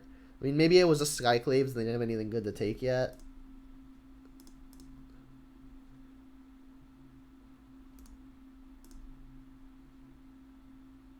So maybe their hand is just like more Skyclaves, which I think is a reason to not kill the Giver quite yet. Because if I find a Bolt or a Push and I can kill the Giver, maybe I can kill 2 Skyclaves. Not gonna block because they would just give protection.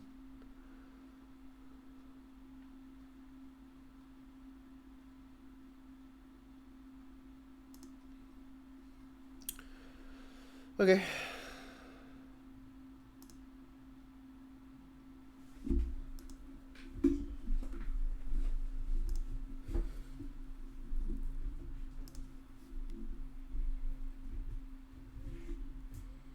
I mean, I got my car out of it too, but mine's gonna cost 2 more mana to get back. Alright, so now I do think I just want to pulse this Giver. I wanna actually start turning on my removal spells, and like if they don't give protection to the Flicker Wisp, I can then kill it with the Ren and 6. So I need to play the Swamp first because Swamp doesn't cast Ren and 6. So yeah, I'll play a Swamp. Cast a Pulse, targeting Giver.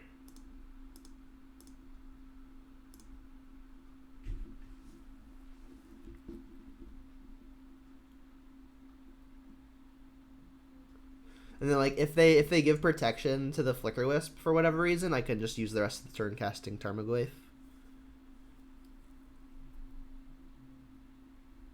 Alright, so they're protecting the Skyclave, which is what I would probably do too.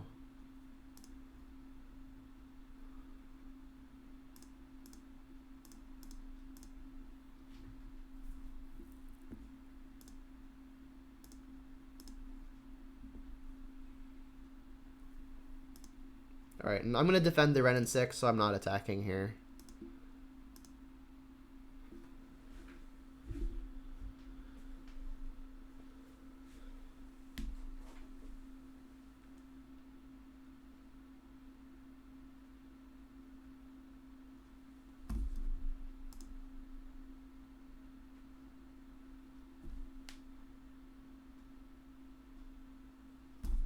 Excuse me. Thought I yielded. My bad.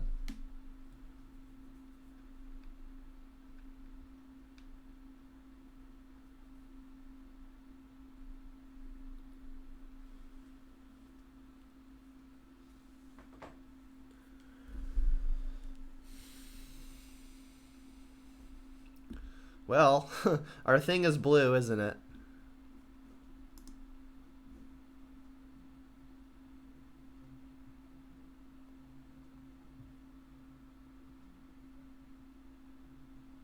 Alright, we need like Liliana of the Veil. So if I cast Seasoned Pyromancer and just like discard my spells, I have the best chance of hitting Liliana after the Bloodbraid. Like there are other good things I could hit, like Abrupt Decay would be excellent as well. Even Fatal Push would be excellent.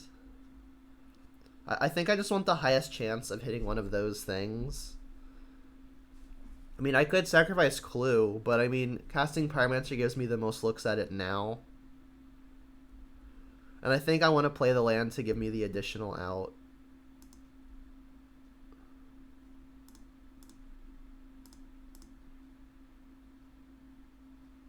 Do I take a land out of the deck first? I mean, it's probably just going to happen anyway. Yeah, I'll get Basic Swamp.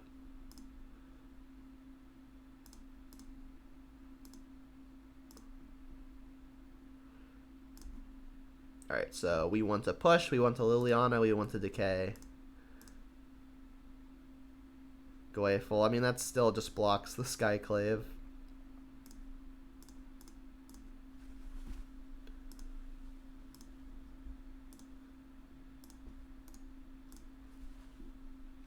But I mean, a Path to Exile, another Skyclave, Flicker Wisp. There are so many things that break off my block.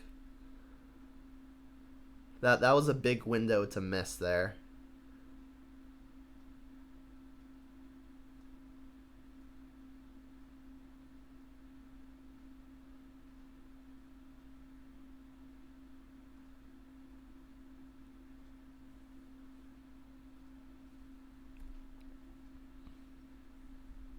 Maul. Jeez. Alright, well now I really need a Liliana. I mean, push still does it too. I've got Revolt off of the Clue token if I want. Also, I have the fetch. I'm going to 2 here, though.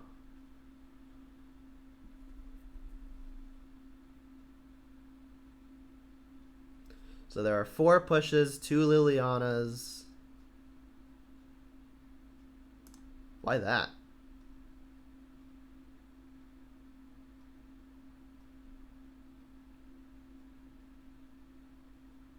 Oh, okay.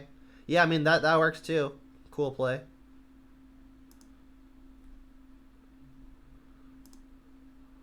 mean, I think I'm actually just ahead if I can find a way to remove the Skyclave. Come on, deck. Dang.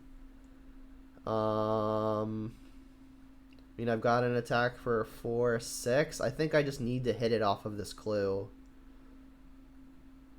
So, I mean, I guess I'll even just take a land out of the deck prior to drawing a card.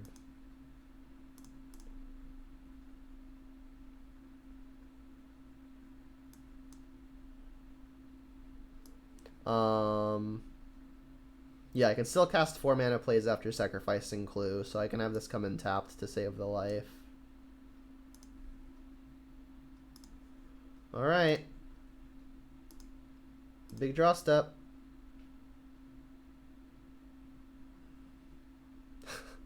More lands. Alright, well, obviously nothing good can come of drawing only lands, but I mean, oh my god, they're all right there too. Never luck. That sucks. I mean, the 2 losses that we've had so far, like we lost to Storm, and I think that matchup's probably pretty fine. I didn't mulligan to a hand that had an answer to a thing like an Aria, so maybe I should have done that more aggressively. But I think the hands are still serviceable, and then that matchup, like I think that matchup's probably very favored, the D&T matchup, but we just did not find the spells when they mattered. Like the opponent had all the equipment in the world. We had so much removal in the deck, we just found none of it.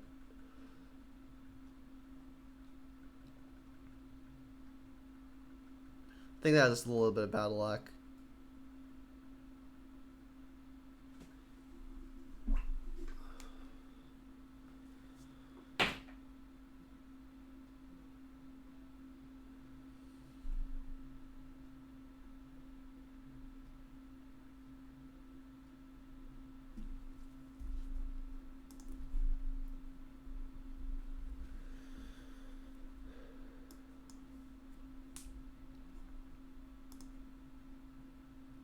Yep, hand's fine.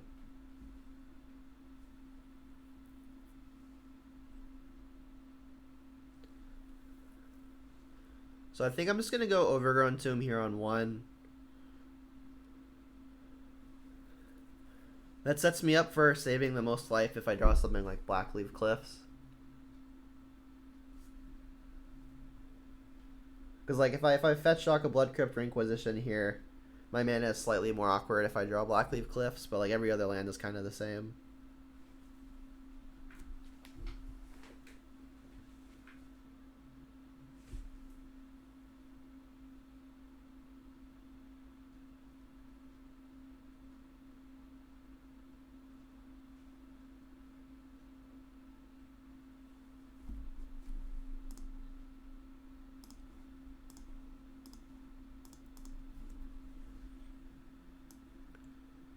Looks like the new black-red midrange deck.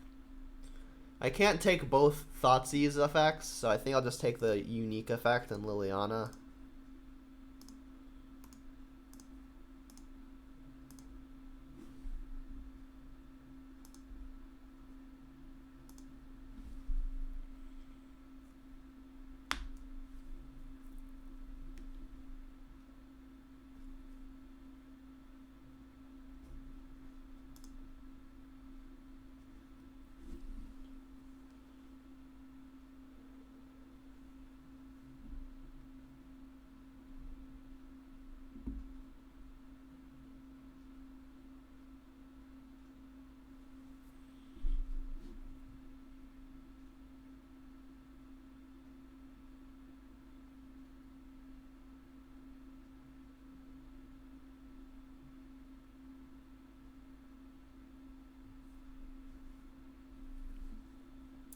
Not particularly surprising that Liliana didn't survive long.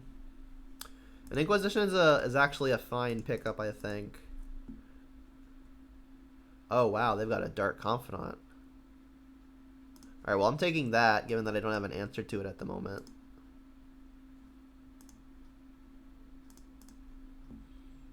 And I'll go get Blood Crypt here to cast a Spell Bomb.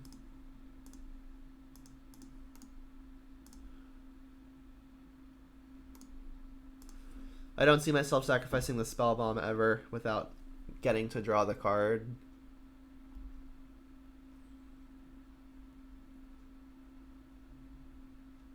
I would assume here goes the tracker. Yeah.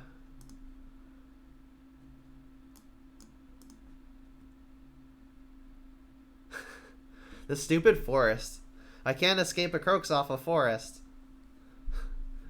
Pretty funny. Alright, well, let's cast a Croaksa.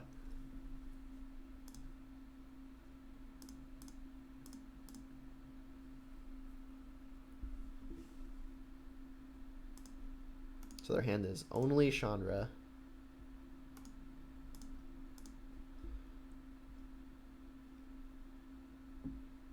Alright, they missed a land.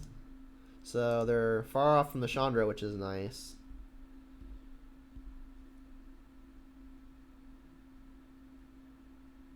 Push. Alright, I think I'm going to go ahead and just sacrifice the Spell Bomb now. Like, land drops do mean something for me since I'm trying to escape a Croaksa at some point.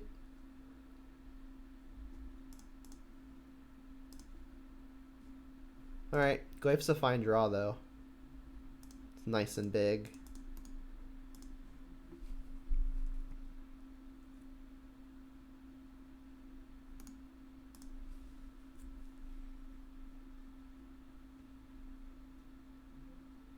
Nothing. Okay.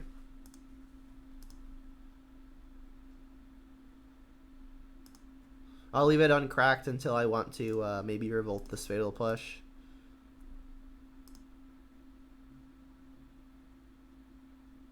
Boo. Alright.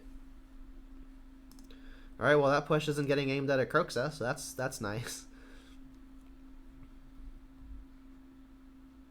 Channeler. Alright, well I'm definitely gonna push that. If I draw Liliana, I'm gonna want to be plussing it. So I'll just throw this at the Channeler. Decay. Alright, well that does not deal with the Chandra. Thoughtseize. Alright, you get my Decay. Even a black or red source is a good draw here. I mean, Ravine would be tapped. There's the Ravine. Fate. You tease me.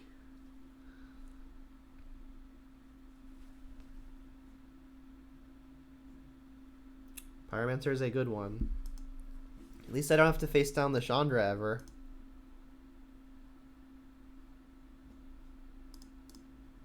Barring another copy. Alright, now I've got all of the colors for Kroxa. I'll fetch basic Swamp here. The opponent could Blood Moon me. Swamp still affords me to cast Kroxa from the yard.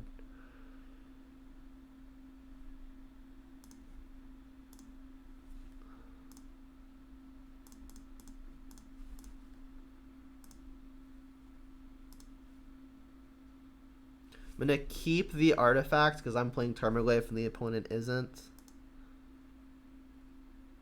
The opponent's pretty likely to have spells in their yard too, so I could probably not keep my instants and sorceries. They have Planeswalker, so I can ditch my Liliana.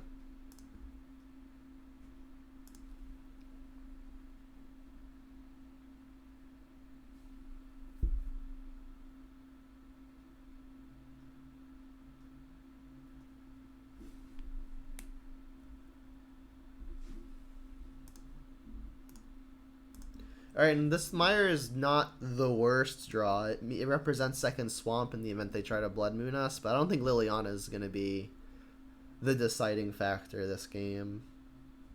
Cycling, that's a good sign.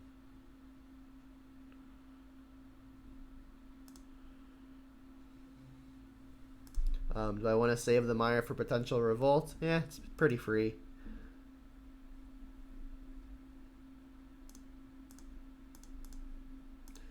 Obviously, we have nothing better to do with our mana. Ravine is a plenty fine activation.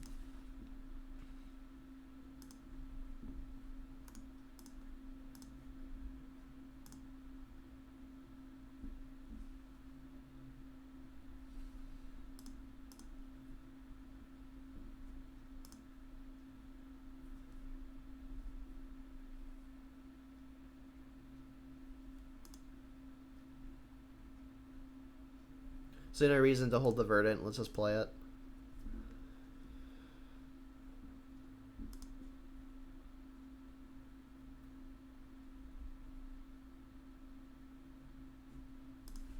Annoying. Maybe I should just not be attacking with Ravine because there's a chance that the opponent eventually draws a Liliana of the Veil and that would answer my Kroxa. But I can just re-escape the Kroxa if that's ever a concern.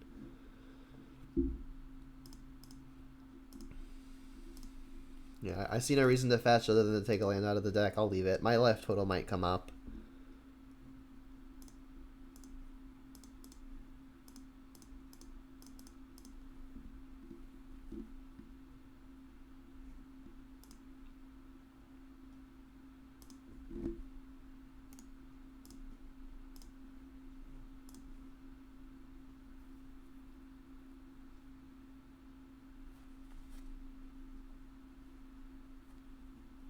Discard Moon, sure.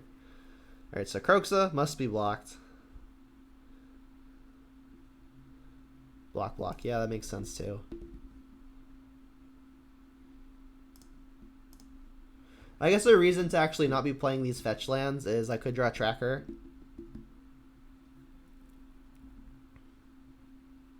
But now Ravine and Kroxa are both lethal on their own. Alright, so Rakdos midrange. So we have to be Blood Moon conscious. None of these sideboard cards seem ridiculously palatable. I mean, Cleansing Wildfire could get us out from under a Blood Moon. They're not playing like actual Stone Rains. Like maybe Wildfire is just like a fine cantripping card that in the event that we get Blood Moon can get us out from under it. Explosives can perform a similar role. They're playing like Channelers and Dark Confidants, which definitely seem important to have answers to. And Push will always kill a Channeler, whereas Bolt won't. So maybe it's just slightly worse than Push. I think Explosives is probably a little extra. This has me needing 3 cuts. The opponent's removal can pretty easily tag a Tarmogoyf, so maybe I should just cut one of those. And then honestly, on the draw, Liliana really does not seem that great. Like, it's good if we can get it into play with the opponent only having 1 creature in play, but even being double black is a liability, and pretty often the opponent's going to have multiple threats. On the play, I think there's a stronger consideration towards keeping it.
Yeah, the stand's fine. It's not particularly impressive. We can get our green source. We've got 2 lands, ways to interact. Tarmogoyf can be beefy.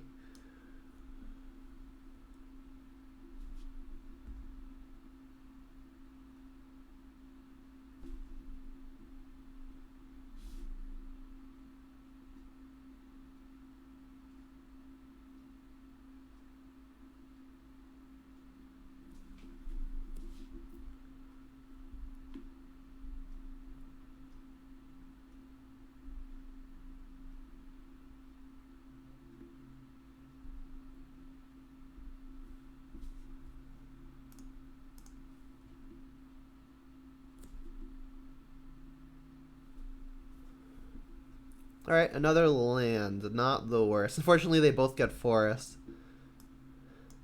This is what I was saying in the deck tech. Like, I want to fetch a basic swamp for like the earlier stuff. And they're playing multiple foothills, which I don't entirely understand. Here's a situation where I would have rathered a black basic.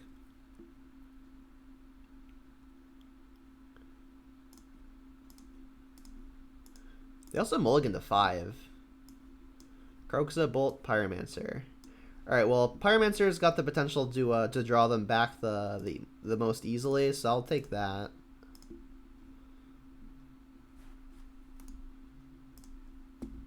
And then next turn I'll like get basic forest, cast a Tarmogoyf. Channeler. That's a good draw from their end. Alright, Inquisition can take Kroxa or Bolt. That's not, neither one of those is a particularly attractive option. Bolt does not kill Tarmogoyf, so let's do that.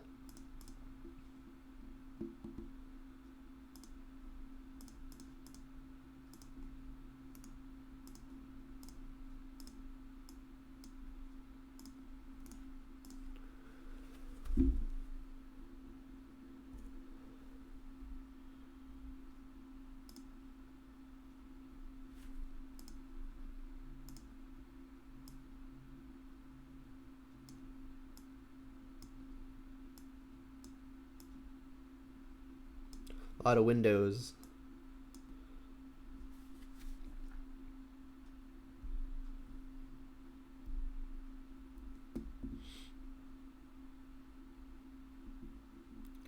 All right, so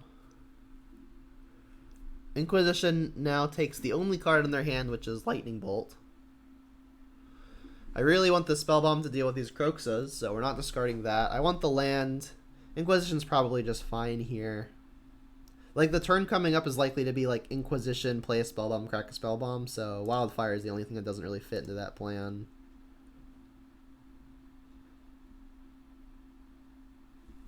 And I suppose I do want to nab this Lightning Bolt as well. Mire's a fine draw. Now we can get basic Swamp to insulate versus future copies of Blood Moon. So I'm going to cast Inquisition. My face is going to get bolted. But I'd rather force it now. They show me the Jazz hands. Cast a Spellbomb. Does sacking this now mean we attack for any more? We've got sorcery and land, so it would actually shrink. So we'll attack first, and then sacrifice the Spellbomb.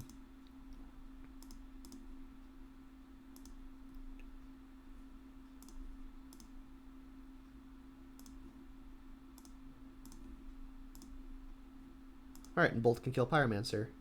Or, sorry, Channeler.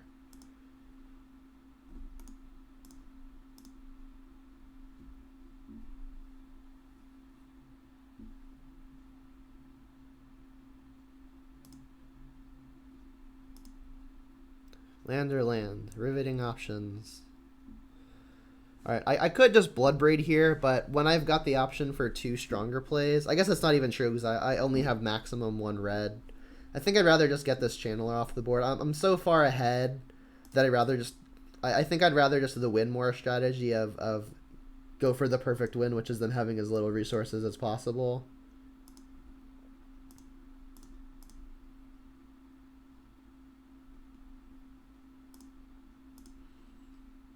Probably should have just bolted. I'm getting excited. Alright, let's get the Mire because it fetches the Swamp. Still feel good, but I think it would have been better to just bolt that thing.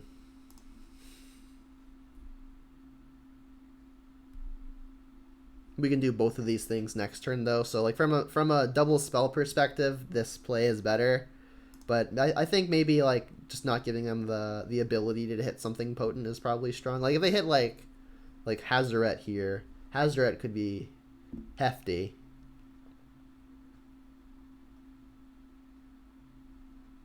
Sure. Alright, so now I think we're pretty much locked up. I figure they're not blocking, so might as well attack. Sure. Alright, well, we've got lethal. We just need to make sure we get more red sources. Okay, let's just do this first.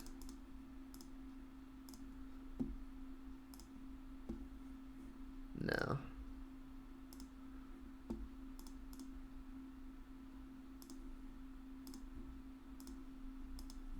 Alright, because it's 3, 6, plus 5 is 11.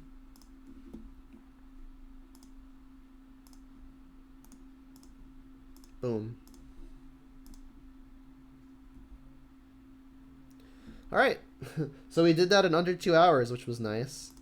So let's do a quick deck tech / wrap up for purposes of the recording. So again, this is a copied list. COLDPIER top 8'd a challenge with this, I think just under a week ago. And it felt smooth. I liked it a good amount. The trackers were not particularly impressive, but they did their job and they did them well. The glyphs were actually pretty good this league. We didn't fight against any Uro, which was probably a pretty big contributing factor to that. The run in 6s were absolutely absurd this league. We found ourselves against a lot of X1s, especially versus D&T, which we ended up losing against. But I think against the D&D opponent, I think we just got a little unlucky towards the end there. We were in a top deck war for a good amount of the time, and I think we hit like 4 or 5 lands in a row, which is unfortunate. And then obviously also we lost to Storm. I kept a serviceable hand game 2, but not one with early interaction. So maybe that was just a mulliganing mistake. So that could just be on me. But overall, like, the deck felt very smooth. The 3 matches that we won weren't... They they were not particularly close. Like none of them were top deck wars. Some of the games were close, but they were all, I think, decided by like actual game actions and decisions as opposed to just getting lucky. So I like that. But yeah, my overall summary would be that the deck felt nice. I don't know that I would change anything quite yet. I guess that's all that I have to say as it pertains to that specific league. But in general, I am still wary of not playing any copies of Scavenging Ooze. But I suppose Nile Spellbomb in the main kind of picks up the slack there. I never hit the Engineered Explosives off of the Bloodbraid Elf, which was nice. And I did experience the Forgotten Cave actually being preferable to a Nurturing Peatland, because like Forgotten Cave, you can still hit your land drops while you're cycling it with Wrenn and 6, whereas you can't hit your land drops while cycling the Peatland, because Peatland counts as the land drop. So there are a few minute aspects of this build that I rather like, and there are a few that I think are a little risky, i.e. Bloodbraid into Explosives. But I mean, those are all really corner case situations, and they're not super likely to come up. And I mean, they didn't. So I mean, all in all, it worked like a pretty well-oiled machine, and no complaints. All right. With that said, I hope everyone had a good job, had a good time watching the video. And until the next one, Jund them out, and see you next time.